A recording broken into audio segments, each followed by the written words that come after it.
Gaspar, anem a jugar al següent.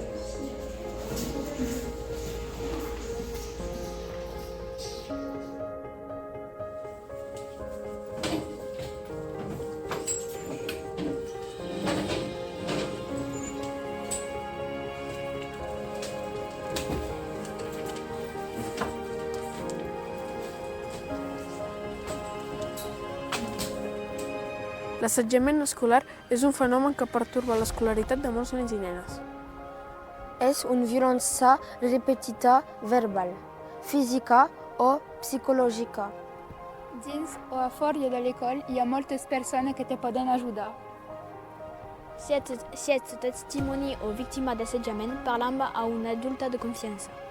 Com un professor, un CPE, un infirmière o un conseller d'educació. L'escola no és per patir, és per